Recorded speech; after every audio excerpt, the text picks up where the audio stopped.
Hi students, അപ്പോൾ നമുക്കിന്നൊരു പുതിയ സബ്ജക്റ്റ് പഠിക്കാം. Principle of compilers. എന്തൊക്കെയാണ് നമുക്കിതിൽ പഠിക്കാനുള്ളത്? ഇവിടെ നമുക്ക് ഒബ്ജക്റ്റീവ്സ് നോക്കാം. To introduce the various techniques involved in the translation of source program into object program by a compiler. ഒരു കമ്പൈലർ ഒരു സോഴ്സ് പ്രോഗ്രാമിനെ ഒബ്ജക്റ്റ് പ്രോഗ്രാമിലേക്ക് അല്ലെങ്കിൽ എക്സിക്യൂട്ടബിൾ പ്രോഗ്രാമിലേക്ക് ട്രാൻസ്ലേറ്റ് ചെയ്യുമ്പോൾ എന്തൊക്കെ ടെക്നിക്സ് ആണ് അതിൽ ഇൻവോൾവ് ചെയ്തിരിക്കുന്നത്, അതിനെക്കുറിച്ചാണ് നമ്മൾ ഈ ഒരു സബ്ജക്റ്റിൽ പഠിക്കുന്നത്. അതുപോലെ തന്നെ understand the inner working of compiler using the various data structures used in the translation process. എങ്ങനെയൊക്കെയാണ് ഡിഫറെൻറ്റ് ഡാറ്റ സ്ട്രക്ചേഴ്സ് യൂസ് ചെയ്തുകൊണ്ട് ആ ഒരു കമ്പൈലർ ഈ ഒരു purpose translation of source program into object program എന്ന് പറയുന്ന ഈ ഒരു പ്രോസസ്സ് എങ്ങനെയാണ് ആക്ച്വലി ഇംപ്ലിമെൻ്റ് ചെയ്തിരിക്കുന്നത്, അതിൽ നമ്മളുടെ ഡാറ്റ സ്ട്രക്ചേഴ്സ് ഒക്കെ എങ്ങനെയാണ് യൂസ് ചെയ്തിരിക്കുന്നത്, ആക്ച്വലി എങ്ങനെയാണ് ഒരു ടാർഗറ്റ് പ്രോഗ്രാമിന് നമ്മൾ ഒരു ഹൈ ലെവൽ ലാംഗ്വേജിൽ നിന്നും ജനറേറ്റ് ചെയ്യുന്നത്, എങ്ങനെയാണ് ആ ട്രാൻസ്ലേഷൻ നടക്കുന്നത് എന്നുള്ളതാണ് നമുക്ക് ഈ ഒരു സബ്ജക്റ്റിൽ പഠിക്കാനുള്ളത്. അപ്പോൾ ആദ്യം തന്നെ എനിക്ക് പറയാനുള്ളത്, കമ്പൈലേഴ്സ് എന്ന് പറയുന്നത് ഒരു ടഫ് സബ്ജക്റ്റ് അല്ല. നമ്മൾ ഇതിനു മുമ്പേ എത്രയോ പ്രോഗ്രാമിംഗ് ലാംഗ്വേജസ് പഠിച്ചിട്ടുണ്ട്. അത് തന്നെ ഡിഫറെൻറ്റ് കമ്പൈലേഴ്സ് യൂസ് ചെയ്തുകൊണ്ട് കമ്പൈൽ ചെയ്തിട്ടുണ്ട്. അപ്പോൾ നമ്മൾ ഡേ ടു ഡേ ലൈഫിൽ തന്നെ നമ്മൾ കമ്പ്യൂട്ടർ സയൻസ് സ്റ്റുഡൻസിനെ കുറിച്ച് സംബന്ധിച്ച് പറയുകയാണെങ്കിൽ ഡേ ടു ഡേ ലൈഫിൽ കാണുന്ന ഒരു സോഫ്റ്റ്വെയർ ആണ് കമ്പൈലർ എന്ന് പറയുന്നത്. അതിൻ്റെ വർക്കിംഗ് എങ്ങനെയാണ് എന്നുള്ളത് പഠിക്കുന്നത് നമ്മൾ ആ ഒരു ഇൻട്രസ്റ്റിൽ എടുക്കുകയാണെങ്കിൽ ഇത് ഈസി ആയിട്ടുള്ളൊരു കാര്യമാണ്. അതുപോലെ കമ്പൈലർ എന്ന് പറയുന്നത് ഒരു തിയറി പേപ്പർ ആണെങ്കിൽ പോലും ഒരു പ്രാവശ്യം പഠിച്ചു കഴിഞ്ഞാൽ നമുക്ക് ഒരുപാട് എഫേർട്ട് എടുക്കാതെ തന്നെ എക്സാംസിനൊക്കെ അപ്പിയർ ചെയ്യാൻ പറ്റുന്നൊരു പേപ്പറും കൂടിയാണ്. ഒരു പ്രാവശ്യം നമ്മൾ നന്നായിട്ട് പഠിച്ചു കഴിഞ്ഞാൽ പിന്നീട് അത് എപ്പോൾ വേണമെങ്കിലും നമുക്ക് റീകളക്ട് ചെയ്ത് നമുക്ക് എവിടെ വേണമെങ്കിലും പ്രസൻറ്റ് ചെയ്യാൻ സാധിക്കുന്ന തരത്തിലുള്ളൊരു പേപ്പറാണ്. ഒരു മാത്സ് ഒക്കെ നമ്മൾ ഒരു പ്രാവശ്യം പഠിച്ചു കഴിഞ്ഞാൽ നമുക്ക് അത് എവിടെ അപ്ലൈ ചെയ്യാൻ പറ്റുമല്ലോ, ആ ഒരു സെൻസിൽ നിങ്ങൾ എടുക്കണം ഇതിനെയും. പിന്നെ ഇതിൻ്റെ ഒരു പ്രശ്നം എന്ന് പറഞ്ഞാൽ കണ്ടിന്യൂറ്റി നഷ്ടപ്പെട്ട് കഴിഞ്ഞാൽ നമുക്ക് അത് ഫോളോ ചെയ്യാനായിട്ട്, ക്ലാസ്സസ് ഫോളോ ചെയ്യാനായിട്ടും അത് മനസ്സിലാക്കാനും നമുക്ക് ഒരിക്കലും ഒരു ഫേസ് ഇതിൽ നമുക്ക് പഠിക്കാനുള്ളത് ഫേസസ് ഓഫ് കമ്പൈലർ ആണ് മെയിനായിട്ടും. അതിപ്പോൾ നിങ്ങൾക്ക് ഇവിടെ കാണാം, ഇൻട്രൊഡക്ഷൻ ഓഫ് കമ്പൈലിംഗ് എന്ന് പറഞ്ഞ് തുടങ്ങുന്ന നമ്മുടെ സിലബസിൽ ഇവിടെ ഒരു ലെക്സിക്കൽ അനലൈസർ എന്ന് പറയുന്നത് കമ്പൈലറിൻ്റെ ഫസ്റ്റ് ഫേസ് ആണ്. പിന്നീട് syntax analysis, syntax direct translations, അങ്ങനെ പോയിട്ട് ലാസ്റ്റ് കോഡ് ജനറേഷൻ വരെ, കോഡ് ജനറേറ്റ് ചെയ്യുന്നത് വരെ, അത്രയും നമുക്ക് കണ്ടിന്യൂസ് ആയിട്ട് വരുന്നൊരു പ്രോസസ്സാണ്. ഈ എല്ലാം കൂടെ ചേരുമ്പോഴാണ് അവിടെ ഒരു ലാംഗ്വേജ് ട്രാൻസ്ലേഷൻ അല്ലെങ്കിൽ കമ്പൈലിംഗ് നടക്കുന്നത്. അപ്പം അതിൻ്റെ ഒരു ഫേസ് നമുക്ക് അറിയില്ലെങ്കിൽ പിന്നെ അതിന് കണ്ടിന്യൂസ് ആയിട്ട് വരുന്ന അടുത്തൊരു ഫേസ് നമുക്ക് മനസ്സിലായില്ല എന്ന് പറയുന്നതിന് വലിയ അർത്ഥമൊന്നുമില്ല. അപ്പോൾ ആദ്യത്തെ ഫേസ് പഠിച്ചാൽ മാത്രമേ നമുക്ക് അതിൻ്റെ ബാക്കിയുള്ളത് മനസ്സിലാവുള്ളൂ. അപ്പോൾ കറക്റ്റായിട്ട് ഫോളോ ചെയ്ത് കഴിഞ്ഞാൽ നമുക്ക് വൺ ആഫ്റ്റർ വൺ ആയിട്ട് എല്ലാം സിമ്പിളായിട്ട് തന്നെ പറയുന്ന ഒരു സിലബസ് നമുക്കുണ്ട്. അതുപോലെ തന്നെ നമുക്കറിയാവുന്ന കാര്യങ്ങളെ ബേസ് ചെയ്തുകൊണ്ടാണ് പറയുന്നത്. അപ്പോൾ ഇത് മനസ്സിലാക്കാൻ വലിയ ബുദ്ധിമുട്ടുള്ള കാര്യമൊന്നുമല്ല. അതുകൊണ്ട് ഒരു ടഫ് സബ്ജക്റ്റ് ആണ് എന്നുള്ളൊരു ധാരണ ആർക്കെങ്കിലും ഉണ്ടെങ്കിൽ ആദ്യം തന്നെ അത് മാറ്റിവെക്കുക. നമുക്ക് നന്നായിട്ട് ഡീറ്റെയിൽ ആയിട്ട് ഓരോ പോയിൻറ്സും പഠിച്ചുകൊണ്ട് പോയാൽ ഇതത്ര ടഫായിട്ടുള്ളൊരു കാര്യമൊന്നുമല്ല. പിന്നെ കമ്പൈലേഴ്സ് എന്ന് പറയുമ്പോൾ തന്നെ നമ്മളുടെ മൈൻഡിലേക്ക് വരുന്നത് CC കമ്പൈലർ, GCC കമ്പൈലർ, അതുപോലെ നമ്മുടെ ജാവ എന്നുള്ളൊരു കമാൻഡ് ലൈൻ യൂസ് ചെയ്തുകൊണ്ട് നമ്മൾ റൺ ചെയ്യിക്കുന്ന ജാവ കമ്പൈലർ. അപ്പോൾ അതിൽ ഡിഫറെൻറ്റ് ടൈപ്പ് ഓഫ് കമ്പൈലേഴ്സ് ഉണ്ട് എന്നുള്ളത് നമുക്ക് ഓൾറെഡി അറിയാം. ജാവേൻ്റെ ആണെങ്കിൽ ജാവേനെ മാത്രം കമ്പൈൽ ചെയ്യുന്ന. അപ്പോൾ കമ്പൈലേഴ്സ് എന്ന് പറയുമ്പോൾ ജനറലി ലാംഗ്വേജ് ട്രാൻസ്ലേറ്റേഴ്സ് ആണ്. ഇപ്പോൾ നമുക്ക് പുതിയൊരു കമ്പൈലർ, നമുക്ക് ഒരു PHP പ്രോഗ്രാമിനെ ജാവയിലേക്കോ ഒക്കെ മാറ്റുന്നൊരു കമ്പൈലർ വേണമെങ്കിൽ നമുക്ക് എഴുതാം. അപ്പോൾ അതിനൊക്കെ ഹെൽപ്ഫുൾ ആവുന്ന ഒരു കമ്പൈലർ എങ്ങനെ വർക്ക് ചെയ്യുന്നു, അതിന് എന്തൊക്കെ സ്റ്റെപ്സ് ആണ്, അവിടെ എന്തൊക്കെയാണ് നമ്മൾ ശ്രദ്ധിക്കേണ്ടത്, അവിടെ എന്തൊക്കെ പ്രോസസ്സസ് ആണ് നടക്കുന്നത്, അല്ലെങ്കിൽ ഒരു റണ്ണിങ് കമ്പൈലറിനെ ഇപ്പോൾ നമ്മൾ എടുക്കുന്ന ഒരു GCC കമ്പൈലറിനെ എക്സാമ്പിളായിട്ട് എടുത്ത് കഴിഞ്ഞാൽ അതിലെന്തൊക്കെയാണുള്ളത്. പക്ഷേ ഇത് അതിൻ്റെ ഒരു പ്രിൻസിപ്പിൾ മാത്രമാണ്, വർക്കിംഗ് പ്രിൻസിപ്പിൾ മാത്രമാണ്. അത് ഫോളോ ചെയ്യണം എന്നുള്ളത് ഒരു സ്റ്റാൻഡേർഡാണ്. അത് കറക്റ്റായിട്ട് ഫോളോ ചെയ്തുകൊണ്ട് നമുക്ക് ഡിഫറെൻറ്റ് ഫേസസ് പറഞ്ഞു. ചില കമ്പൈലറിൽ ചില ഫേസസ് മിസ്സിങ് ആയിരിക്കാം, അല്ലെങ്കിൽ രണ്ട് ഫേസ് കമ്പൈൻ ആയിട്ട് ചെയ്തിട്ടുണ്ടായിരിക്കാം. അപ്പോൾ നമുക്കിപ്പോൾ ഒരു പ്രോഗ്രാമിന് എന്തിലേക്കൊക്കെ സ്റ്റെപ്പ് ബൈ സ്റ്റെപ്പായിട്ട് ട്രാൻസ്ലേറ്റ് ചെയ്തുകൊണ്ടാണ് നമ്മൾ ഫൈനൽ ഒരു ടാർഗറ്റ് പ്രോഗ്രാമിലേക്ക് എത്തുന്നത് എന്നുള്ളത് നമുക്കിവിടെ കാണാൻ സാധിക്കും. അപ്പോൾ അതുപോലെ തന്നെ അതിൻ്റെ ഇടയ്ക്ക് ഇൻ്റർമീഡിയറ്റ് കോഡ് ജനറേറ്റ് ചെയ്യുന്ന ഒരുപാട് ഫേസസ് നമുക്കിതിലുണ്ട്. ആ ഫേസിൽ നിന്ന് നമുക്ക് ഫ്രണ്ട് എൻഡും ബാക്ക് എൻഡും ഡിഫറെൻ്റ് ആയിട്ട്, അതായത് ഒരു പ്രോഗ്രാമിനെ ഒരു ഇൻ്റർമീഡിയറ്റ് കോഡിലേക്ക് ട്രാൻസ്ലേറ്റ് ചെയ്യുന്നു. ദെൻ അതിനെ മെഷീൻ ഡിപ്പെൻഡൻ്റ് ആയിട്ട് മൾട്ടിപ്പിൾ മെഷീൻസിൽ റൺ ചെയ്യിക്കാൻ പറ്റുന്ന രീതിയിലേക്ക് മെഷീൻ കോഡിലേക്ക്, നമുക്കറിയാം മെഷീൻ കോഡ് എന്ന് പറയുന്നത് മെഷീൻ ഡിപ്പെൻഡൻ്റ് ആണ്. അപ്പോൾ ഈ ഒരു കമ്പ്യൂട്ടറിന് വേണ്ട, എൻ്റെ മുമ്പിലിരിക്കുന്ന ഒരു സിസ്റ്റത്തിന് വേണ്ട മെഷീൻ കോഡ് ആയിരിക്കില്ല നിങ്ങളുടെ മുമ്പിലിരിക്കുന്ന ഒരു സിസ്റ്റത്തിന് വേണ്ടത്. അപ്പോൾ നമുക്ക് പാർട്ട് ബൈ പാർട്ടായിട്ട് ഒരു കമ്പൈലേഷൻ ചെയ്യാൻ പറ്റും. എന്ന് വെച്ചാൽ അതിൻ്റെ ഫസ്റ്റ് ഫേസസ് എല്ലാം ജനറലായിട്ട് ചെയ്തുകൊണ്ട് ഒരു ഇൻ്റർമീഡിയറ്റ് കോഡ്, ഈ ഒരു പ്രിൻസിപ്പിളാണ് നമ്മുടെ ജാവ കമ്പൈലറിൽ കൊടുത്തിരിക്കുന്നത്. ജാവ കമ്പൈലർ നമുക്കറിയാം ബൈറ്റ് കോഡാണ് ജനറേറ്റ് ചെയ്യുന്നത്. ഈ ബൈറ്റ് കോഡ് ജനറേറ്റ് ചെയ്യുന്ന കമ്പൈലറാണ് ആക്ച്വലി നമ്മുടെ ജാവ എന്ന് പറയുന്ന പ്രോഗ്രാമിംഗ് ലാംഗ്വേജിനെ മെഷീൻ ഇൻഡിപെൻഡൻറ്റ്, പ്ലാറ്റ്ഫോം ഇൻഡിപെൻഡൻ്റ് ആക്കിയിരിക്കുന്നത്. അപ്പോൾ ഇതൊക്കെ ഏകദേശം ഒരു ഐഡിയ നിങ്ങൾക്കുള്ളതാണ്. അതൊന്ന് മെമ്മറിയിലേക്ക് റീകളക്ട് ചെയ്യുക. അതുപോലെ ഈ ഒരു കമ്പൈലർ എന്ന് പറയുന്ന സബ്ജക്റ്റ്, അല്ലെങ്കിൽ ഈ കമ്പൈലർ ഡിസൈനിങ് ആണ് നമ്മൾ ആക്ച്വലി ഇവിടെ പഠിക്കുന്നത്, അല്ലെങ്കിൽ കമ്പൈലറിൻ്റെ വർക്കിംഗ് എന്തൊക്കെയാണെന്ന്. അപ്പോൾ അതെന്ന് പറയുന്നത് ഡിഫറെൻറ്റ് സബ്ജക്ട്സിനെ ഡിപ്പെൻഡ് ചെയ്തുകൊണ്ടാണ് ഇരിക്കുന്നത്. അത് നമുക്കിവിടെ കാണാൻ സാധിക്കും. Programming language, machine architecture, language theory, algorithms and software engineering. എന്തുകൊണ്ടാണ് ഇത്രയും സബ്ജക്ട്സിനെ ഇത് ഡിപ്പെൻഡ് ചെയ്തിരിക്കുന്നത് അല്ലെങ്കിൽ റിലേറ്റ് ചെയ്തിരിക്കുന്നത്? കമ്പൈലർ ഡിസൈനിങ് എന്ന് പറയുന്നത്, നമ്മളൊരു കമ്പൈലർ റൈറ്റ് ചെയ്യാൻ പോവാണ് വിചാരിക്കുക. അപ്പോൾ ആ കമ്പൈലർ റൈറ്റ് ചെയ്യുന്ന അതിൻ്റെ ഔട്ട്പുട്ട് എന്തായിരിക്കണം? ഒരു ഹൈ ലെവൽ ലാംഗ്വേജിനെ ഒരു ലോ ലെവൽ ലാംഗ്വേജിലേക്ക് ട്രാൻസ്ലേറ്റ് ചെയ്യാൻ പറ്റുന്ന ഒരു കമ്പൈലറാണ് നമ്മളിവിടെ എഴുതാൻ പോകുന്നത്, അല്ലെങ്കിൽ ഡിസൈൻ ചെയ്യാൻ പോകുന്നത്. അതിനുള്ള പ്രോഗ്രാമാണ് നമ്മളിവിടെ എഴുതാൻ പോകുന്നത്. അപ്പോൾ ഏത് പ്രോഗ്രാമിംഗ് ലാംഗ്വേജിനെ ഏത് മെഷീൻ ലാംഗ്വേജിലേക്ക് മാറ്റുന്ന കമ്പൈലറാണ് നമുക്ക് വേണ്ടത്? അതിനെയാണ് നമ്മളിവിടെ ഡിസൈൻ ചെയ്യാൻ പോകുന്നത്. അപ്പോൾ അതിലെന്ത് വരുന്നു? പ്രോഗ്രാമിംഗ് ലാംഗ്വേജ് വരണം. നമുക്ക് ഒരു ഇൻപുട്ട് കൊടുക്കാൻ ഉദ്ദേശിക്കുന്ന ഒരു ഹൈ ലെവൽ പ്രോഗ്രാമിംഗ് ലാംഗ്വേജ് വരണം. അതിൻ്റെ സിൻടാക്സ്, അതിനെക്കുറിച്ച് നല്ലൊരു ഐഡിയ ഉള്ള ആൾക്ക് മാത്രമേ അതിനെ മെഷീൻ ലാംഗ്വേജിലേക്ക് ട്രാൻസ്ലേറ്റ് ചെയ്യാവുന്ന ഒരു കമ്പൈലർ റൈറ്റ് ചെയ്യാൻ സാധിക്കൂ. ദെൻ മെഷീൻ ലാംഗ്വേജിലേക്കാണ് നമ്മൾ അതിനെ ട്രാൻസ്ലേറ്റ് ചെയ്യുന്നത്, അല്ലെങ്കിൽ ഏതെങ്കിലും ഒരു ഇൻ്റർമീഡിയറ്റ് ലാംഗ്വേജിലേക്ക്. ആ ഇൻ്റർമീഡിയറ്റ് ലാംഗ്വേജ് എന്തായാലും അതൊരു മെഷീൻ ലാംഗ്വേജിലേക്ക് ട്രാൻസ്ലേറ്റബിൾ ആയിരിക്കണം. അപ്പോൾ നമുക്ക് മെഷീൻ ആർക്കിടെക്ചറിനെ കുറിച്ച് നല്ലൊരു ഐഡിയ വേണം. അപ്പോൾ പ്രോഗ്രാമിംഗ് ലാംഗ്വേജസ് നമ്മൾ മൾട്ടിപ്പിൾ പ്രോഗ്രാമിംഗ് ലാംഗ്വേജസ് പഠിച്ചിട്ടുള്ളതാണ്. മെഷീൻ ആർക്കിടെക്ചർ ആണെങ്കിൽ നമ്മൾ കമ്പ്യൂട്ടർ ആർക്കിടെക്ചറിൽ മെഷീൻ ലെവൽ പ്രോഗ്രാമിംഗ് എങ്ങനെയാണെന്നും അതിൻ്റെ ഓരോ ഓപ്പ് കോഡ്, അതിൻ്റെ ഓപ്പറേറ്റേഴ്സ്, അതിൻ്റെ സോഴ്സ് ആൻഡ് ഡെസ്റ്റിനേഷൻ അഡ്രസ്സസ് എല്ലാം, അഡ്രസ്സിംഗ് മോഡ്സും എല്ലാം നമ്മൾ പഠിച്ചിട്ടുള്ളതാണ്. അപ്പം ഈ ഒരു മെഷീൻ ആർക്കിടെക്ചർ എന്ന് പറയുന്നത് നമുക്ക് ഫെമിലിയർ ആണ്.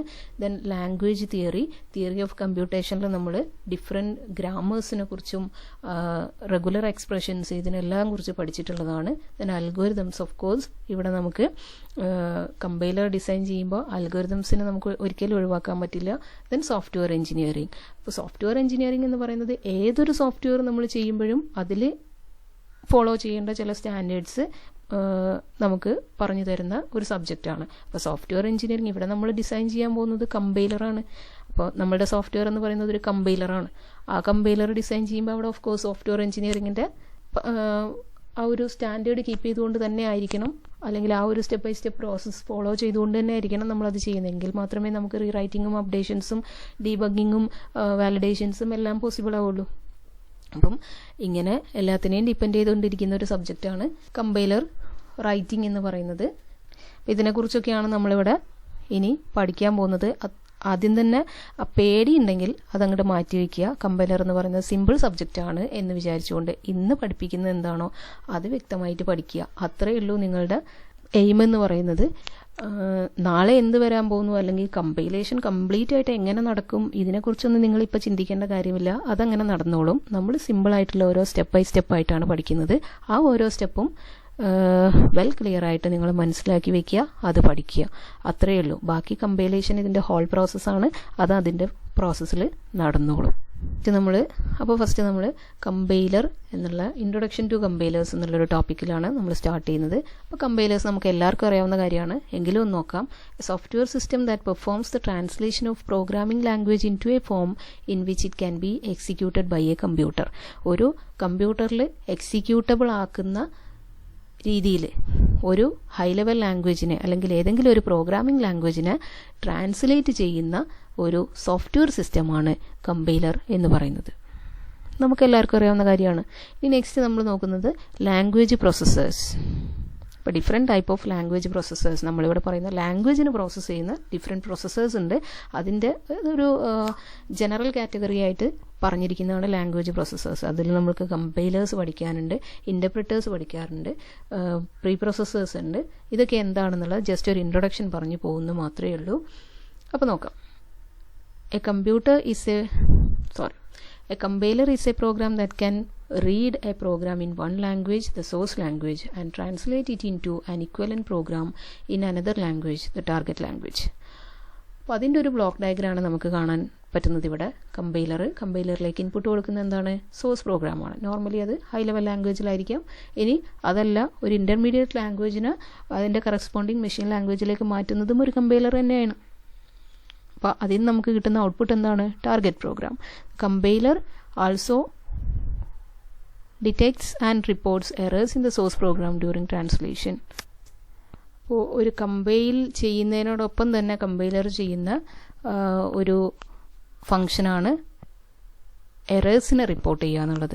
നമുക്ക് ലൈൻ ബൈ ലൈനായിട്ട് ഒരു സോഴ്സ് പ്രോഗ്രാമിനെ അനലൈസ് ചെയ്തുകൊണ്ട് അതിനെ ട്രാൻസ്ലേറ്റ് ചെയ്യുന്ന ഒരു സോഫ്റ്റ്വെയർ ആണ് കമ്പൈലർ എന്ന് നമ്മൾ പറഞ്ഞു. അപ്പോൾ അവിടെ എന്തെങ്കിലും അൺഎക്സ്പെക്റ്റഡ് ആയിട്ട് ആ ലാംഗ്വേജ് സിൻടാക്സിന് സ്യൂട്ടബിൾ അല്ലാത്ത രീതിയിൽ അല്ലെങ്കിൽ ട്രാൻസ്ലേറ്റ് ചെയ്യാൻ പറ്റാത്ത രീതിയിൽ എന്തെങ്കിലും ഒന്ന് കാണുമ്പം ആ ലൈൻ നമ്പറും ആ പൊസിഷനും ഒന്ന് പോയിന്റ് ഔട്ട് ചെയ്ത് നമുക്കതിൻ്റെ ഒരു ഔട്ട്പുട്ട് തരിക എന്നുള്ളത് കമ്പൈലർ ചെയ്യുന്നതാണ്, നമുക്കറിയാവുന്ന കാര്യമാണ്. ആ ഫെസിലിറ്റീസ് എല്ലാം പ്രൊവൈഡ് ചെയ്യുന്ന രീതിയിൽ ആ കമ്പൈലർ ഡിസൈനർ അവിടെ പ്രോഗ്രാം എഴുതി വെച്ചിട്ടുള്ളതുകൊണ്ടാണ് നമുക്കിതൊക്കെ പോസിബിൾ ആവുന്നത്.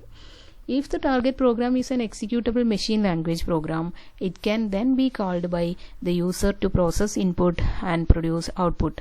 നമ്മളുടെ ടാർഗറ്റ് പ്രോഗ്രാം എന്ന് പറയുന്നത്, ഇവിടെ സോഴ്സ് പ്രോഗ്രാം കൊടുത്തു കഴിഞ്ഞത് ടാർഗറ്റ് പ്രോഗ്രാം എന്ന് പറയുന്നത് മെഷീൻ ലാംഗ്വേജ് പ്രോഗ്രാം ആണെങ്കിൽ നമുക്ക് എന്ത് ചെയ്യാൻ സാധിക്കും? അതിലേക്ക് ഇൻപുട്ട് സപ്ലൈ ചെയ്തുകൊണ്ട് ആ പ്രോഗ്രാമിൻ്റെ ഔട്ട്പുട്ട് പ്രൊഡ്യൂസ് ചെയ്യാൻ സാധിക്കും. ഇൻ കേസ് അതൊരു ഇൻ്റർമീഡിയറ്റ് കോഡാണെങ്കിലോ ബൈറ്റ് കോഡാണെങ്കിലോ, ഇപ്പം ജാവയുടെ കേസിൽ പറയുകയാണെങ്കിൽ അതൊരു ബൈറ്റ് കോഡാണ് എങ്കിൽ നമ്മൾ എന്ത് ചെയ്യണം? അതിനെ വീണ്ടും JVMലേക്ക് സപ്ലൈ ചെയ്ത് ഒന്നും കൂടെ മെഷീൻ ലാംഗ്വേജിലേക്ക് അതിനെ ട്രാൻസ്ലേറ്റ് ചെയ്തതിൻ്റെ ശേഷം മാത്രമാണ് നമുക്കതിനെ റൺ ചെയ്യാൻ സാധിക്കുകയുള്ളൂ. അപ്പോൾ ഇനി അതിൻ്റെ ഒരു ബ്ലോക്ക് ഡയഗ്രാമാണ് നമുക്ക് താഴെ കാണാനുള്ളത്. ടാർഗറ്റ് പ്രോഗ്രാമിലേക്ക് നമ്മൾ ഇൻപുട്ട് സപ്ലൈ ചെയ്യുന്നു, ഔട്ട്പുട്ട് കിട്ടുന്നു, running the target program. Then next നമുക്ക് പഠിക്കാനുള്ള ടൈപ്പ് ലാംഗ്വേജ് പ്രോസസ്സറാണ് ഇൻ്റർപ്രിറ്റർ എന്ന് പറയുന്നത്. എല്ലാവർക്കും വളരെ കൺഫ്യൂസിംഗ് ആയിട്ട് തോന്നുന്ന ഒന്നാണ് കമ്പൈലേഴ്സും ഇൻ്റർപ്രിറ്റേഴ്സും തമ്മിലുള്ള ഡിഫറൻസ് എന്താണെന്നുള്ളത്. അത് നമുക്കിവിടെ പഠിക്കാം. And interpreters is also a kind of language processor. Interpreter directly execute the operation specified in the source program on input supplied by the output. ഇതാണ് അതിൻ്റെ ഡിഫറൻസ് എന്ന് പറയുന്നത്. എന്താണ്? Directly execute the operation specified in the source programme. അപ്പോൾ ഇവിടെ ഒരു language ട്രാൻസ്ലേഷൻ്റെ കൂടെ തന്നെ, ലാംഗ്വേജ് ട്രാൻസ്ലേഷൻ ഇല്ല എന്ന് പറയാൻ പറ്റില്ല. കാരണം എന്താണ്? ഹൈ ലെവൽ ലാംഗ്വേജിന് ഒരിക്കലും നമ്മളുടെ മെഷീനിന് മനസ്സിലാവില്ല.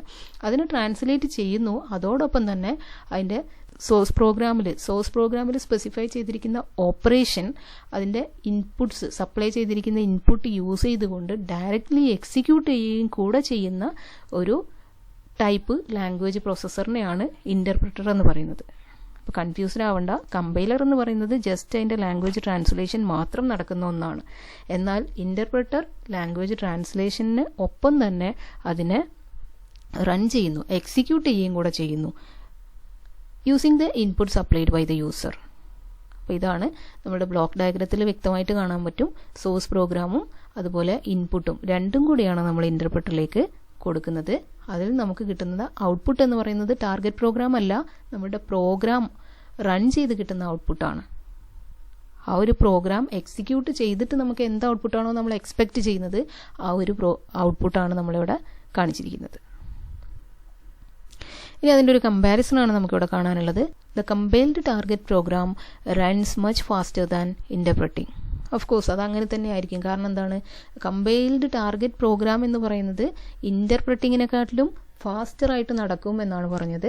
കാരണം എന്താണ്, കമ്പൈൽഡ് ടാർഗറ്റ് പ്രോഗ്രാം എന്ന് പറയുന്നത് എറർ ഫ്രീ ആയിട്ടുള്ള ഒരു മെഷീൻ ലെവൽ ലാംഗ്വേജിലേക്കോ അല്ലെങ്കിൽ ഒരു ടാർഗറ്റ് പ്രോഗ്രാം ഫോമാറ്റിലേക്ക് മാറ്റിയിട്ടുള്ള പ്രോഗ്രാമാണ്. അതിന് പിന്നീട് ട്രാൻസ്ലേഷൻ നടത്തേണ്ട ആവശ്യമില്ല. അതിന് ജസ്റ്റ് എന്ത് ചെയ്താൽ മതി, റൺ ചെയ്യുക മാത്രം ചെയ്താൽ മതി. എന്നാൽ ഇൻ്റർപ്രറ്റർ എന്ന് പറയുന്നത് നമ്മളുടെ സോഴ്സ് പ്രോഗ്രാമും ഇൻപുട്ടും സപ്ലൈ ചെയ്ത് അതിന് ലാംഗ്വേജ് ട്രാൻസ്ലേഷൻ നടത്തി അതിൽ ഇൻപുട്ട് എക്സിക്യൂട്ട് ചെയ്ത് ഔട്ട്പുട്ട് തരുന്ന ഒന്നാണ്. അപ്പോൾ ഓഫ് കോഴ്സ് എന്തായിരിക്കും, കമ്പൈൽഡ് ടാർഗറ്റ് പ്രോഗ്രാം ഫാസ്റ്ററായിട്ട് റൺ ചെയ്യും. Then interpreter execute the source program statement by statement. Interpreter എന്ന് പറയുന്നത് എല്ലാം കൂടെ എക്സിക്യൂട്ട് ഫുൾ പ്രോഗ്രാം, നമുക്ക് കമ്പൈൽഡ് ടാർഗറ്റ് പ്രോഗ്രാം എന്ന് പറയുന്ന ഫുൾ പ്രോഗ്രാം ആണ് നമുക്ക് ട്രാൻസ്ലേറ്റ് ചെയ്ത് കിട്ടുന്നത്. അതേസമയം ഇൻ്റർപ്രറ്റർ എന്ന് പറയുന്നത് ഒരു ലൈന് അല്ലെങ്കിൽ ഒരു സ്റ്റേറ്റ്മെൻറ്റ്, ഒരു പ്രോഗ്രാം സ്റ്റേറ്റ്മെൻറ്റിനെ അതിനെ ട്രാൻസ്ലേറ്റ് ചെയ്യുന്നു, അതിലേക്ക് വേണ്ട ഇൻപുട്ട് സപ്ലൈ ചെയ്യുന്നു, അതിൻ്റെ ഔട്ട്പുട്ട് തരുന്നു. നെക്സ്റ്റ് ലൈൻ നമ്മൾ ഇൻ്റർപ്രറ്റ് ചെയ്യണം. ഇൻ്റർപ്രറ്റ് ചെയ്യുന്ന സമയത്ത് അതിൻ്റെ ട്രാൻസ്ലേഷനും അതിലേക്ക് വേണ്ട ഇൻപുട്സ്, അതിൻ്റെ തൊട്ട് മുമ്പേ ഉള്ള ആ ഒരു ലൈനിൻ്റെ എക്സിക്യൂഷൻ്റെ ശേഷം കിട്ടുന്ന ഔട്ട്പുട്ട് അതിൻ്റെ നെക്സ്റ്റ് ലൈനിലേക്ക് ഇൻപുട്ട് കൊടുത്ത് അതിനെ നമ്മൾ ഔട്ട്പുട്ട് ആക്കിയിട്ട് കൺവേർട്ട് ചെയ്യുന്നു. അപ്പോൾ ലൈൻ ബൈ ലൈൻ ആയിട്ടാണ് അല്ലെങ്കിൽ സ്റ്റേറ്റ്മെൻറ്റ് ബൈ സ്റ്റേറ്റ്മെൻറ്റ് ആയിട്ടാണ് ഒരു ഇൻ്റർപ്രറ്റർ വർക്ക് ചെയ്യുന്നത്. Interpreter usually give better error diagnosis than A compiler. ഈ ഇൻ്റർപ്രറ്റർ എന്ന് പറയുന്നത് നമ്മുടെ ടർബോ CPP-ലൊക്കെ നമുക്ക് കൺട്രോൾ F7 ആണെന്ന് തോന്നുന്നു ഇൻ്റർപ്രറ്ററിന് നമ്മൾ യൂസ് ചെയ്യാറുള്ളത്. അപ്പോൾ അതിൽ തന്നെ ഇംപ്ലിമെൻറ്റ് ചെയ്തിരിക്കുന്ന ഒന്നാണ്. അതിൽ നമുക്ക് ഡീറ്റെയിൽ ആയിട്ട് നമുക്ക് ലൈൻ ബൈ ലൈൻ എക്സിക്യൂഷൻ നടക്കുമ്പോൾ നമ്മുടെ ഇൻപുട്ട് എങ്ങനെയാണ് ഔട്ട്പുട്ടിലേക്ക് മാറ്റപ്പെടുന്നത് എന്നുള്ളത് കാണാൻ പറ്റും. അപ്പോൾ അതിൽ എവിടെയാണ് നമുക്ക് അൺഎക്സ്പെക്റ്റഡ് ആയിട്ടുള്ളൊരു ചേഞ്ച് നമ്മുടെ ഇൻപുട്ടിന് സംഭവിക്കുന്നത് എന്നുള്ളത് നമുക്ക് ഇൻ്റർപ്രറ്റ് ചെയ്യുന്ന സമയത്ത് കറക്റ്റായിട്ട് ഐഡൻറ്റിഫൈ ചെയ്യാൻ പറ്റും. അതേസമയം കമ്പൈൽഡ് ടാർഗറ്റ് പ്രോഗ്രാമിലേക്ക് നമ്മളൊരു ഇൻപുട്ട് കൊടുത്തു കഴിഞ്ഞാൽ അതിൻ്റെ ഔട്ട്പുട്ട് ആണ് നമുക്ക് കിട്ടുന്നത്. അപ്പോൾ ആ ഔട്ട്പുട്ടിൽ എന്തൊക്കെ ചേഞ്ച് എവിടെയൊക്കെ എങ്ങനെയൊക്കെ സംഭവിച്ചു എന്നുള്ളത് നമുക്ക് ഐഡൻറ്റിഫൈ ചെയ്യാൻ കുറച്ച് ബുദ്ധിമുട്ടാണ്. അപ്പോൾ ആ സമയത്ത് നമുക്ക് ഇൻ്റർപ്രറ്ററാണ് കുറച്ചും കൂടെ നന്നായിട്ട് തോന്നുക. പക്ഷേ സക്സസ്ഫുള്ളി റൺ ചെയ്യുന്ന ഒരു പ്രോഗ്രാം എപ്പോഴും നമുക്ക് കമ്പൈൽ ചെയ്ത് അതിൻ്റെ ഒബ്ജക്റ്റ് കോഡ് അല്ലെങ്കിൽ അതിൻ്റെ എക്സിക്യൂട്ടബിൾ കോഡ് ജനറേറ്റ് ചെയ്ത് വെച്ച് കഴിഞ്ഞാൽ പിന്നീട് അതിൽ ഒരു ലാംഗ്വേജ് ട്രാൻസ്ലേഷൻ്റെ അല്ലെങ്കിൽ കമ്പൈലേഷൻ്റെ ബുദ്ധിമുട്ടൊന്നും തന്നെ വരുന്നില്ല. അതിൽ നമുക്ക് ഇൻപുട്ട് സപ്ലൈ ചെയ്താൽ ഫുൾ ആയിട്ടുള്ള ഔട്ട്പുട്ട്, ഫൈനൽ ഔട്ട്പുട്ട് നമുക്ക് കിട്ടുന്ന ആ ഒരു മെത്തേഡാണ് നമുക്ക് നല്ലത്. അതാണ് നമ്മൾ ഫാസ്റ്റർ എന്ന് പറഞ്ഞത്. അതേസമയം ഇൻ്റർപ്രറ്റിംഗ് എന്ന് പറയുന്നത് ഡീബഗിങ്ങിൻ്റെ സൈഡിൽ നിന്ന് നമ്മൾ നോക്കുമ്പോൾ നമുക്ക് ഇൻ്റർപ്രറ്ററാണ് ഒന്നും കൂടെ ബെനിഫിഷ്യലായിട്ട് തോന്നുക. അപ്പോൾ കമ്പൈലർ എന്ന് പറയുന്നത് നമുക്ക് ലാംഗ്വേജ് ട്രാൻസ്ലേഷനും എറർ റിപ്പോർട്ടിങ്ങും ഇംപ്ലിമെൻറ്റ് ചെയ്തിരിക്കുന്ന ഒരു സോഫ്റ്റ്വെയർ ആണെങ്കിൽ ഇൻ്റർപ്രറ്റർ എന്ന് പറയുന്നത് അതിൻ്റെ കൂടെ ലാംഗ്വേജ് ട്രാൻസ്ലേഷൻ അതിൻ്റെ കൂടെ തന്നെ ഇൻപുട്ടും കൂടെ സപ്ലൈ ചെയ്ത് കഴിഞ്ഞാൽ അതിനെ എക്സിക്യൂട്ട് ചെയ്ത് ഔട്ട്പുട്ട് തരുന്ന ഒരു സോഫ്റ്റ്വെയർ ആണ്. പക്ഷേ അതിന് ഓരോന്നിനും അതിൻ്റേതായിട്ടുള്ള മെറിറ്റ്സ് ആൻഡ് ഡിമെറിറ്റ്സ് ഉണ്ട് താനും. നമ്മൾ പറഞ്ഞിട്ടുണ്ട്, ഡീറ്റെയിൽ ആയിട്ട് നിങ്ങൾക്ക് മനസ്സിലായിട്ടുണ്ടാവും എന്ന് തന്നെ വിചാരിക്കുന്നു. കമ്പൈലർ എന്ന് പറയുന്നത് നമുക്ക് സോഴ്സ് പ്രോഗ്രാമിൻ്റെ ടാർഗറ്റ് പ്രോഗ്രാമാണ് തരുന്നത്. അതിലേക്ക് പിന്നെ നമ്മൾ ഇൻപുട്ട് സപ്ലൈ ചെയ്ത് കഴിഞ്ഞാൽ നമുക്ക് അതിൻ്റെ ഔട്ട്പുട്ട് കിട്ടും. അതേസമയം ഇൻ്റർപ്രറ്ററിലേക്ക് നമ്മൾ സോഴ്സ് പ്രോഗ്രാമും ഇൻപുട്ടും കൂടെയാണ് സപ്ലൈ ചെയ്യുന്നത്. അപ്പോൾ അതിൽ എറേഴ്സ് ഉണ്ടെങ്കിൽ ആ ഒരു ലൈന് അതിൻ്റെ ഔട്ട്പുട്ട്, അതിൽ എറർ ഉണ്ടെങ്കിൽ അത് അവിടെ നിന്ന് നമുക്ക് കറക്റ്റ് ചെയ്യാം. അതിൽ വരുന്ന എറർ എന്താണെന്ന് കറക്റ്റ് ചെയ്ത് കഴിഞ്ഞാൽ അതിനനുസരിച്ചുള്ള ഔട്ട്പുട്ട് അതിങ്ങനെ സീക്വൻഷ്യലി ആയിട്ട് നമുക്ക് സ്റ്റേറ്റ്മെൻറ്റ് ബൈ സ്റ്റേറ്റ്മെൻ്റ് ആയിട്ടാണ് എക്സിക്യൂഷൻ നടക്കുന്നത്. അതുകൊണ്ട് ഒരിക്കലും നമുക്ക് ഫൈനലായിട്ടുള്ളൊരു ടാർഗറ്റ് പ്രോഗ്രാം അല്ലെങ്കിൽ എക്സിക്യൂട്ടബിൾ പ്രോഗ്രാം നമുക്ക് അതിൽ ഔട്ട്പുട്ട് കിട്ടുന്നില്ല. നമുക്കത് ഡീബഗിങ് പർപ്പസിന് ഈസിയാണെന്നുള്ളത് മാത്രം. നെക്സ്റ്റ് ഒരു ലാംഗ്വേജ് പ്രോസസ്സറാണ് hybrid compiler. Combines the compiler and interpreter and achieves performance advancements. ഇതാണ് നമ്മൾ നോർമലി യൂസ് ചെയ്യുന്ന എല്ലാ കമ്പൈലേഴ്സും തന്നെ നമുക്ക് ഈ ഒരു രീതിയിലേക്ക്, ഇപ്പോൾ നമ്മൾ ടർബോ C++ എല്ലാം നമുക്ക് ഒരു ഹൈബ്രിഡ് കമ്പൈലറാണ്. അതിൽ തന്നെ കമ്പൈലേഷനും ഇൻ്റർപ്രിട്ടേഷനും എല്ലാം നമുക്ക് അതിൽ തന്നെ ഫെസിലിറ്റീസ് കൊടുത്തിട്ടുണ്ട്. അപ്പോൾ ഇവിടെ കാണിച്ചിരിക്കുന്നത് ഒരു ജാവ കമ്പൈലിംഗ് സ്റ്റെപ്സ് ആണ്. ഈ ബ്ലോക്ക് ഡയഗ്രത്തിൽ കാണിച്ചിരിക്കുന്നത് സോഴ്സ് പ്രോഗ്രാം, ട്രാൻസ്ലേറ്റർ, ലാംഗ്വേജ് ട്രാൻസ്ലേറ്റേഴ്സിലേക്ക് നമുക്ക് ഹൈ ലെവൽ പ്രോഗ്രാം, ഒരു ജാവ പ്രോഗ്രാം കൊടുക്കുകയാണെങ്കിൽ നമുക്ക് കിട്ടുന്ന എന്താണ്, ബൈറ്റ് കോഡ് എന്ന് പറയുന്ന ഇൻ്റർമീഡിയറ്റ് പ്രോഗ്രാമാണ്. ഈ ഇൻ്റർമീഡിയറ്റ് പ്രോഗ്രാം പിന്നെ നമ്മൾ ജാവ വെർച്വൽ മെഷീനിലേക്ക് അല്ലെങ്കിൽ മറ്റൊരു ലാംഗ്വേജ് ട്രാൻസ്ലേഷൻ തന്നെയാണ് ആക്ച്വലി ഇവിടെ നടക്കുന്നത്. ഈ ബൈറ്റ് കോഡിനെ മെഷീൻ കോഡിലേക്ക് മാറ്റുക എന്ന് പറയുന്നതും ഒരു ട്രാൻസ്ലേഷനാണ്. അപ്പോൾ ഇൻ്റർമീഡിയറ്റ് പ്രോഗ്രാമും ഇൻപുട്ടും സപ്ലൈ ചെയ്തുകൊണ്ട് ഇവിടെ ഒരു ഇൻ്റർപ്രറ്റർ യൂസ് ചെയ്തുകൊണ്ട് നമുക്ക് ഔട്ട്പുട്ടിലേക്ക് എത്താവുന്നതാണ്. ഇപ്പോൾ ഇവിടെ എക്സാമ്പിളായിട്ട് പറഞ്ഞിരിക്കുന്നത് Java language processors compiles Java source program into an intermediate form called bytecode, which is interoperable through all JVMs and JVM then interprets the bytecode into machine-dependent machine language. Java just-in-time compilers translate the bytecode into machine language immediately before they run the intermediate program to process the input. Next, language processors in the കാറ്റഗറിയിൽ നമ്മൾ പഠിക്കുന്നതാണ് preprocessors. A source program may be divided into modules stored in separate files. A preprocessor is a separate program that collects the source program modules from where they are located. ഒരു source program എന്ന് പറയുന്നത് different modules ആയിട്ട് അല്ലെങ്കിൽ files ആയിട്ടൊക്കെ divide ചെയ്തിട്ടുണ്ടാവും. അത് locate ചെയ്തിരിക്കുന്ന ആ ഒരു ലൊക്കേഷനിൽ നിന്നും കളക്ട് ചെയ്ത് സോഴ്സ് പ്രോഗ്രാമിലേക്ക് ആഡ് ചെയ്യുക എന്നുള്ളതാണ് നമ്മുടെ പ്രീ പ്രോസസ്സറിൻ്റെ ഒരു ഫംഗ്ഷൻ എന്ന് പറയുന്നത്. The preprocessor also expands shorthands called macros into source program statements, source language statements. ഇപ്പോൾ പ്രീ പ്രോസസ്സേഴ്സ് എന്ന് പറയുമ്പം നിങ്ങൾ കേട്ടിട്ടുണ്ടാവാൻ സാധ്യതയുള്ള ഒരു ടേമാണ് preprocessor directives, hash define, hash include എന്നൊക്കെ പറയുന്നത്. അപ്പോൾ ഇതൊക്കെയാണ് നമ്മുടെ പ്രീ പ്രോസസ്സേഴ്സ് റിസോൾവ് ചെയ്യുന്ന പ്രോഗ്രാമിലെ പോർഷൻ എന്ന് പറയുന്നത്. ഹാഷ് ഡിഫൈൻ എന്ന് പറയുന്നത് മാക്രോ ഫങ്ഷൻസോ അല്ലെങ്കിൽ നമ്മുടെ ഗ്ലോബൽ വേരിയബിൾസോ ഒക്കെ ഡിഫൈൻ ചെയ്യുന്ന ഒരു ഏരിയയാണ്. ഹാഷ് ഡിഫൈൻ വെച്ചിട്ട് നമ്മൾ ഡിഫൈൻ ചെയ്യാറുണ്ട്. അപ്പോൾ അതിനെയൊക്കെ റിസോൾവ് ചെയ്യുക. അതുപോലെ ഹാഷ് ഇൻക്ലൂഡ് എന്ന് പറയുമ്പോൾ നമുക്കറിയാം ലൈബ്രറി ഫയൽസോ അല്ലെങ്കിൽ അതർ പ്രോഗ്രാം ഫയൽസിനെ നമ്മുടെ പ്രോഗ്രാമിലേക്ക് ഇൻക്ലൂഡ് ചെയ്യാൻ വേണ്ടിയിട്ട് യൂസ് ചെയ്യുന്നതാണ്. അപ്പോൾ ആ ഒരു സ്റ്റേറ്റ്മെൻറ്റ്സിനെയെല്ലാം ഇതുപോലുള്ള പ്രീ പ്രോസസ്സർ ഡയറക്റ്റീവ് സ്റ്റേറ്റ്മെൻറ്റ്സിനെല്ലാം റിസോൾവ് ചെയ്യുന്നത് പ്രീ പ്രോസസ്സേഴ്സാണ്. ഇത് കമ്പൈലേഷൻ്റെ മുമ്പേ നടക്കുന്ന ഒരു പ്രോസസ്സാണ്. അതിനെ എല്ലാം ഇപ്പോൾ ലൈബ്രറി ഫയൽസ് ഒക്കെ ഉണ്ടെങ്കിൽ അതിനെ കണ്ടുപിടിച്ച് എന്ന് വേണമെങ്കിൽ പറയാം, എന്നിട്ട് ഇങ്ങോട്ട് ലിങ്ക് ചെയ്ത് അതിൻ്റെ കോഡും കൂടെ ഇതിലേക്ക് പേസ്റ്റ് ചെയ്യുക. അപ്പോൾ അങ്ങനെയുള്ള കമ്പൈലേഷൻ്റെ മുമ്പേ നടക്കുന്നൊരു സ്റ്റെപ്പാണെന്നുള്ളത് ഓർത്ത് വയ്ക്കുക. ഈ മാക്രോസ് എന്നൊക്കെ പറയുന്നത് നിങ്ങൾക്ക് ഫെമിലിയർ ആയിരിക്കുമെന്നാണ് വിചാരിക്കുന്നത്. ഇനി CPPയിലെ ഇൻലൈൻ ഫംഗ്ഷൻ ഒക്കെ പ്രോസസ്സ് ചെയ്യുന്ന പോലെയാണ് നമ്മൾ മാക്രോസിനെ, അതായത് മാക്രോ ഫംഗ്ഷൻസ് നമ്മൾ ഹാഷ് ഡിഫൈൻ ആയിട്ട് പ്രീ പ്രോസസ്സർ ഡയറക്റ്റീവായിട്ട് കൊടുത്തിട്ടുണ്ടെങ്കിൽ അത് പ്രോഗ്രാമിൽ എവിടെയൊക്കെ വരുന്നോ അവിടെയെല്ലാം ആ ഫംഗ്ഷൻ്റെ ഡെഫിനിഷൻ അങ്ങോട്ട് പേസ്റ്റ് ചെയ്യപ്പെടുകയാണ് ചെയ്യുന്നത്. അപ്പോൾ ഇതെല്ലാം ചെയ്യുന്നത് പ്രീ പ്രോസസ്സർ ആണ്. പ്രീ പ്രോസസ്സിംഗ് സ്റ്റെപ്പിലാണ് പ്രീ പ്രോസസ്സേഴ്സ് ഈ ഒരു ആക്ടിവിറ്റീസ് എല്ലാം പെർഫോം ചെയ്യുന്നത്. നെക്സ്റ്റ്, ഒരു ലാംഗ്വേജ് പ്രോസസ്സിംഗ് സിസ്റ്റം എങ്ങനെയാണ് വർക്ക് ചെയ്യുന്നത്, അല്ലെങ്കിൽ ഒരു സോഴ്സ് പ്രോഗ്രാം എങ്ങനെയാണ് ട്രാൻസ്ലേറ്റ് ചെയ്യപ്പെടുന്നത്, അതിൻ്റെ സ്റ്റെപ്പ് ബൈ സ്റ്റെപ്പ് അനാലിസിസ് ആണ് നെക്സ്റ്റ് പറയുന്നത്.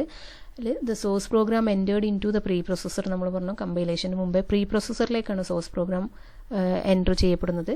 The preprocessed source program fed into A compiler. The compiler produce assembly language which is easier to debug. അപ്പോൾ ഒരു പ്രീ പ്രോസസ്ഡ് സോഴ്സ് പ്രോഗ്രാം കമ്പൈലറിലേക്ക് input ചെയ്യപ്പെടുന്നു. അത് assembly ലാംഗ്വേജിലേക്ക് compiler അതിനെ assembly ലാംഗ്വേജിലേക്ക് മാറ്റപ്പെടുന്നു. Then the output then inputted to an assembler to produce the machine language. ഈ അസംബ്ലി ലാംഗ്വേജിനെ പിന്നീട് ഒരു അസംബ്ലറിലേക്ക് ഇൻപുട്ട് ചെയ്യുമ്പോൾ നമുക്ക് മെഷീൻ ഡിപ്പെൻഡൻ്റ് ആയിട്ടുള്ള മെഷീൻ ലാംഗ്വേജ് കിട്ടുന്നു. ഇനി large programs are often compiled in pieces.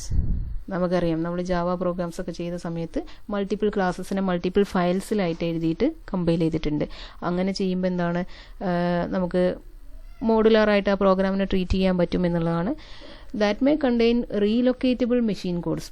അപ്പോൾ നമുക്ക് മെയിൻ കണ്ടെയ്ൻ ചെയ്യുന്ന ഒരു പ്രോഗ്രാം നമ്മൾ റൺ ചെയ്യുന്ന സമയത്ത് അതിലുള്ള അതർ ക്ലാസ്സസിൻ്റെ ഒബ്ജക്ട്സ് ഉണ്ടാവും. അതിനെ റിസോൾവ് ചെയ്യാനായിട്ട് നമുക്ക് എറർ കാണിക്കാതിരിക്കാൻ നമ്മൾ ചെയ്യേണ്ടത് എന്താണ്, അതിൻ്റെ ഒബ്ജക്ട്സിനെ ഡിഫൈൻ ചെയ്യുന്ന ക്ലാസ്സസ് എല്ലാം ആദ്യം തന്നെ കമ്പൈൽ ചെയ്ത് വെക്കുക എന്നുള്ളതാണ്. അപ്പോൾ ആ കമ്പൈൽ ചെയ്ത ക്ലാസ്സസിനെയും കൂടെ നമ്മൾ ഇങ്ങോട്ട് ഇൻക്ലൂഡ് ചെയ്തുകൊണ്ടാണ് ഇതിൻ്റെ റണ്ണിങ് പെർഫോം ചെയ്യുന്നത്. അപ്പോൾ അതിനു വേണ്ടി ലിങ്കിങ്ങിൻ്റെ ആവശ്യം വരും. Linking of this relocatable machine code with relocatable object files and library files and resolving the relocatable memory references are performed by linkers. ഇങ്ങനെയുള്ള ഇപ്പം ലൈബ്രറി ഫയൽസ് അല്ലെങ്കിൽ ഇമ്പോർട്ട് ചെയ്യപ്പെടുന്ന ഫയൽസ് എല്ലാം ലിങ്ക് ചെയ്യുന്നത് ആരാണ്? ലിങ്ക് ചെയ്യുന്നത് മാത്രം ലിങ്കേഴ്സ് എന്ന് പറയുന്ന ഒരു മൊഡ്യൂളാണ് ചെയ്യുന്നത്. ഇനി അവിടെയുള്ള കോഡ്സിനെ നമ്മളുടെ പ്രോഗ്രാമിലേക്ക് അല്ലെങ്കിൽ പ്രൈമറി മെമ്മറിയിലേക്ക് ലോഡ് ചെയ്താൽ മാത്രമേ നമുക്ക് എക്സിക്യൂട്ടിംഗ് പോസിബിൾ ആയിട്ടുള്ളൂ. അപ്പോൾ അതിന് പെർഫോം ചെയ്യുന്നത് ലോഡേഴ്സ് എന്ന് പറയുന്ന ഒരു മൊഡ്യൂളാണ്. അപ്പോൾ ഇതിൻ്റെ സീക്വൻഷ്യലായിട്ടുള്ള സ്റ്റെപ്പ് ബൈ സ്റ്റെപ്പ് ആയിട്ടുള്ള ഒരു ഡയഗ്രാം നമുക്കിവിടെ കാണാം. സോഴ്സ് പ്രോഗ്രാം ഇൻപുട്ട് ചെയ്യപ്പെടുന്നത് പ്രീ പ്രോസസ്സറിലേക്കാണ്. പ്രീ പ്രോസസ്സർ അതിനെ മോഡിഫൈഡ് സോഴ്സ് പ്രോഗ്രാം ആക്കുന്നു. ഈ മോഡിഫൈഡ് സോഴ്സ് പ്രോഗ്രാമിൽ ഹാഷ് ഇൻക്ലൂഡ് അല്ലെങ്കിൽ ഇമ്പോർട്ട് പോലുള്ള സ്റ്റേറ്റ്മെൻറ്റ്സ് എല്ലാം റിസോൾവ് ചെയ്തിട്ട് അതിനെ കറക്റ്റ് റീലൊക്കേറ്റബിൾ അഡ്രസ്സസ് ആക്കിയിട്ട് അല്ലെങ്കിൽ റീലൊക്കേറ്റബിൾ മെഷീൻ കോഡ് ആക്കിയിട്ടാണ് അതിനെ മാറ്റുന്നത്. അതിൽ റീലൊക്കേറ്റബിൾ ആയിട്ടുള്ള അഡ്രസ്സസ് ഉണ്ടാവും. റീലൊക്കേറ്റബിൾ അഡ്രസ്സ് എന്നൊക്കെ പറയുമ്പോൾ നിങ്ങൾക്ക് ഓപ്പറേറ്റിംഗ് സിസ്റ്റത്തിലെ പേജിങ് ഒക്കെ നിങ്ങൾക്ക് ആലോചിക്കാം. അതിലൊക്കെ നമുക്ക് ആ അഡ്രസ് ട്രാൻസ്ലേഷൻ പറയുന്നുണ്ട്. അപ്പോൾ ഈ മോഡിഫൈഡ് സോഴ്സ് പ്രോഗ്രാമിങ്ങിന് ദെൻ കമ്പൈലറിലേക്ക് ഇൻപുട്ട് ചെയ്യപ്പെടുന്നു. അതിലൂടെയാണ് നമുക്ക് ടാർഗറ്റ് അസംബ്ലി പ്രോഗ്രാം കിട്ടുന്നത്. ഈ അസംബ്ലി പ്രോഗ്രാമിനെ പിന്നീട് മെഷീൻ ലാംഗ്വേജിലേക്ക് റീലൊക്കേറ്റബിൾ മെഷീൻ കോഡിലേക്ക് ട്രാൻസ്ലേറ്റ് ചെയ്യുന്നത് അസംബ്ലറാണ്. ഈ അസംബ്ലർ ട്രാൻസ്ലേറ്റ് ചെയ്ത റീലൊക്കേറ്റബിൾ മെഷീൻ കോഡിൽ എന്തുണ്ട്? റീലൊക്കേറ്റബിൾ അഡ്രസ്സസ് ഉണ്ടാവും. ഈ അഡ്രസ്സസ് എവിടെയാണ് എന്നുള്ളത് ഫൈൻഡ് ഔട്ട് ചെയ്ത് ലിങ്ക് ചെയ്യുന്നത് ലിങ്കറാണ്. ഈ ലിങ്കേഴ്സ് ലിങ്ക് ചെയ്ത കറക്റ്റ് പ്രോഗ്രാംസിന് നമ്മുടെ പ്രൈമറി മെമ്മറിയിലേക്ക് ലോഡ് ചെയ്യപ്പെടുന്നത് ലോഡേഴ്സ് ആണ്. അപ്പോൾ ഇവിടെ നിങ്ങൾക്ക് കാണാം ഇതിലേക്കുള്ള ഇൻപുട്ട് എന്ന് പറയുന്നത് library files and relocatable object files ആണ്. അപ്പോൾ നമ്മുടെ പ്രോഗ്രാമിൽ മറ്റേതൊക്കെയോ പ്രോഗ്രാമിൻ്റെ ഒന്നുകിൽ ലൈബ്രറി ഫയലിൻ്റെ അല്ലെങ്കിൽ അതിന് മുമ്പേ നമ്മൾ തന്നെ എഴുതി വെച്ച ഏതൊക്കെയോ പ്രോഗ്രാമിലേക്ക് റെഫറൻസ് പോകുന്നുണ്ട്. ആ റെഫറൻസിനെല്ലാം റിസോൾവ് ചെയ്ത് അതിൽ നിന്ന് ആവശ്യമായിട്ടുള്ള പീസ് ഓഫ് കോഡ്സിനെ നമ്മുടെ പ്രൈമറി മെമ്മറിയിലേക്ക് ലോഡ് ചെയ്യുക എന്നുള്ളതാണ് ലോഡേഴ്സ് പെർഫോം ചെയ്യുന്നത്. ഇങ്ങനെ ആയിക്കഴിഞ്ഞാൽ നമ്മുടെ complete program runnable executable program run ചെയ്യാൻ റെഡി ആയിക്കൊണ്ട് നമുക്ക് പ്രൈമറി മെമ്മറിയിൽ അവൈലബിൾ ആയിരിക്കും. അതിന് റൺ ചെയ്യാൻ ടാർഗറ്റ് മെഷീൻ കോഡ് പ്രൊഡ്യൂസ് ചെയ്യുന്നു. അപ്പോൾ അതിൻ്റെ മെഷീൻ കോഡ് ഇതിൻ്റെ എല്ലാത്തിൻ്റെയും ട്രാൻസ്ലേറ്റഡ് മെഷീൻ കോഡാണ് നമുക്ക് കിട്ടുന്നത്. അപ്പോൾ അതിലേക്ക് ഇൻഡിപെൻഡൻ്റ് ആയിക്കൊണ്ട് ആ ഒരു പ്രോഗ്രാമിന് റൺ ചെയ്യാൻ സാധിക്കും. അപ്പോൾ നമ്മൾ ഒരു എക്സിക്യൂട്ടബിൾ കോഡ് പ്രൊഡ്യൂസ് ചെയ്ത് കഴിഞ്ഞാൽ പിന്നെ അതിൽ എന്തുണ്ട്? നമ്മളുടെ എല്ലാ റെഫറൻസസിനെയും ലൈബ്രറീസ് ഫയലിൽ നിന്ന് നമ്മൾ യൂസ് ചെയ്തിരിക്കുന്ന മെത്തേഡ്സിൻ്റെയും എല്ലാ മെഷീൻ കോഡ് ഇതിലുള്ളത് കൊണ്ട് നമുക്ക് പിന്നെ അതിനെ എവിടേക്ക് വേണമെങ്കിലും ഷിഫ്റ്റ് ചെയ്യുകയോ മാറ്റുകയോ ഒക്കെ ചെയ്യാം. ആ ഡിപ്പെൻഡൻസി ഒന്നുമില്ലാത്ത ഒരു ടാർഗറ്റ് മെഷീൻ കോഡാണ് നമുക്ക് ഫൈനൽ റിസൾട്ടായിട്ട് കിട്ടുന്നത്. അതിനെ നമ്മൾ എവിടെ പ്ലേസ് ചെയ്താലും നമുക്ക് റൺ ചെയ്യാൻ സാധിക്കും. അപ്പോൾ ഇത്രയാണ് നമുക്ക് ഇതിൻ്റെ ഒരു ഇൻട്രൊഡക്ഷൻ ആയിട്ട് പറയാനുള്ളത്. ഇനി നമുക്ക് പഠിക്കാനുള്ളത് ഫേസസ് ഓഫ് കമ്പൈലേഴ്സ് ആണ്. അത് നമുക്ക് അടുത്ത ക്ലാസ്സിൽ ഡീറ്റെയിൽ ആയിട്ട് പറയാം. Okay, thank you.